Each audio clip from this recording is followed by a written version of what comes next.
விஜய் அவர்கள் காரில மாநாட்டுக்கு வந்து கொண்டிருக்கிறார். வந்து கொண்டிருக்கும்போது ஏகப்பட்ட ரசிகர்கள் வர வழியிலே அவருக்கு ஏகப்பட்ட வரவேற்பு கொடுத்தனர். ஆனால் போலீஸ்காரர்கள் அவர் வெளியே இறங்குவதற்கு அனுமதி கொடுக்கவில்லை. அதனால் அவர் நேரடியாக மாநாட்டிற்கு சென்று தான் இறங்க வேண்டும் என்றும் அனுமதி கொடுத்திருக்கிறார். 11 மணிக்கு ஆரம்பிக்க வேண்டும் என்பதன் காரணத்திற்காக விஜய் வந்து கொண்டிருந்ததுக்கு போலீஸ் நிறைய கூட்டம் நெரிசல் காரணமாக சிறிது காலதாமதமாக ஆரம்பிக்க பிளான் பண்ணியிருக்கிறார்கள்.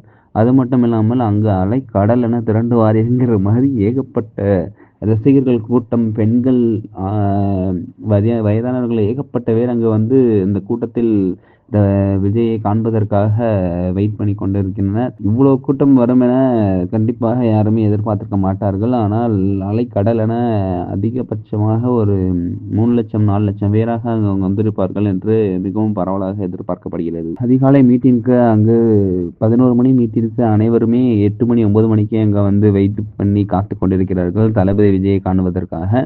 அதற்கிடையே அவருடைய அரசியல் சாங்கான அந்த ஒரு அரசியல் சாங்கே ரெகுலராக காலையிலிருந்து போட்டுக்கொண்டு அனைவரும் கோரஸாக அதை பாடிக்கொண்டிருக்கின்றனர். அது மட்டும் இல்லாமல் தளபதி விஜய் அவர்கள் நடித்த படத்தை அதன் அதன் வழியாக பேனர்களை நிறைய வைத்துள்ளனர். அதோட கையில் பலகைகள் மாரி எழுதி அந்த பலகைகளையும் வைத்திருக்கிறார்கள். விஜயோட கட்சிக் கொடியை தூக்கி சுத்திய வண்ணமாக அனைவரும் அங்கு காணப்படுகின்றனர். அவர்கள் தலைகளில் அதை கட்டிய பார்க்கும் இடமெல்லாம் விஜயுடன் கட்சிக் கொடி மட்டுமே தெரிகிறது அந்த கூட்டத்தில்.